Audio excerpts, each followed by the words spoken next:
you're asking Congress to exercise their Article 1 powers, which they've refused to do over my lifetime. I'm 48. They haven't passed a budget since the 90s. Um, they do everything through reconciliation. So I do agree with you. Congress needs to do their job, but I don't have any faith that they're doing so. And what that's done, in my opinion, is the executive branch and the judiciary have to do the heavy lifting. They have to, the executive, Article 2, has to do their EOs, and the judiciary has to make a judgment on it. And because Congress has given up their power in Article 1, they're not legislating, they're not doing their job. There's now a power vacuum, and the executive and the judiciary are fighting to fill that vacuum. So you have Yes. judges in robes Yep. acting like an executive in the legislature. Yep. And you have the executive sometimes overstepping their power, and it's not singular to Donald Trump. It's Hmm. singular to the executive branch in general. So that is what I would like to talk about, because right now, with what's going on in Iran, we're in a 24-hour ceasefire. I mean, we're over 24 hours into a 14-day ceasefire. We're not in a negotiated settlement. We don't know what terms are agreed to. No one's capitulated anything. And my advice to everyone, keep your powder dry, see what happens in the next 4 days, and then make a educated assumption based on that information. Because the information we have right now, to me, is unreliable at best, unless you have excellent sources. So that's my Y- piece. That's what I want to bring up. I'd love to hear y'all talk yeah, about we what I are. brought up. I, like so many Americans on both sides of the political spectrum, are just tremendously frustrated with the reality you outlined, which is there is no legislative branch anymore. That the legislative function Right. has been usurped by the Supreme Court for good reason. The legislature is not going to do that job. So you have a president who makes policy by just doing executive orders. You have a Congress that does nothing, and you have a Supreme Court that reins in some of the things the president does, and that makes Democrats want them to rein in everything. Republicans are mad that they rein in even what they do rein in.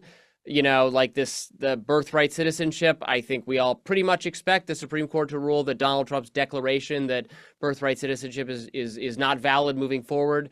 They're going to strike that down, because there was not even any attempt whatsoever to reconfigure that via means at their disposal, like Congress making a law along those lines. That might not have even worked because it's in the Constitution, but there was clearly the Supreme Court is going to be unlikely to allow just a declaration on this issue without any congressional action. But Congress doesn't want to do anything. They don't want to do anything, and that's so. I mean, they all want to start their own podcast or something. Even RFK Jr. is going to have his own podcast now.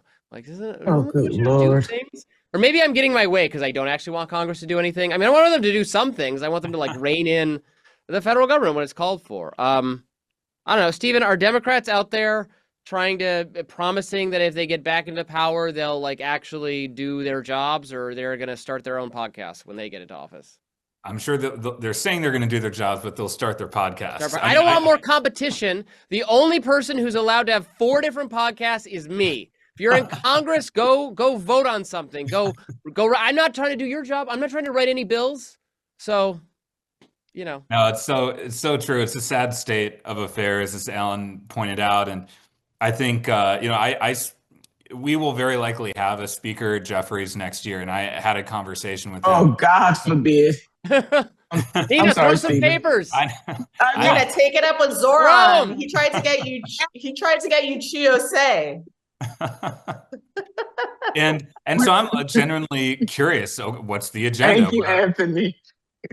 What are Sorry, Stephen. Democrats going to do? No worries. And one of my core issues is anti-corruption, whether it's Democrats or Republicans. We need anti-corruption right now. Per our last conversation, I think it's one of the most unifying issues that can actually bring Americans together. I mean, frankly, part of the reason the legislative branch has lost ability to do its job is because of the tribalism and the polarization of our country. It's not about the legislature versus the executive. It's about Democrats versus Republicans. And so that's part of what's driving this dynamic that we're seeing. And so I would like the next year's Congress actually do something and do their job.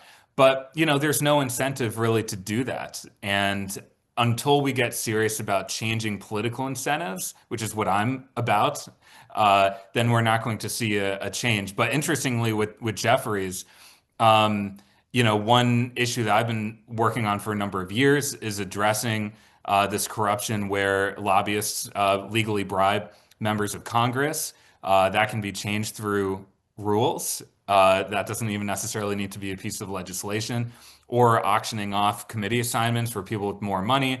You pay essentially your party to get on certain committees.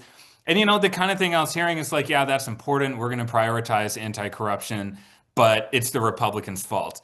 And I want to be very clear, this is not the other side's fault. Both Democrats and Republicans have been engaging in this behavior. And so the people really need to be electing people who believe in honest government and people who actually want to work together and get things done. If you want to be a podcaster, be on Fox News or MS Now.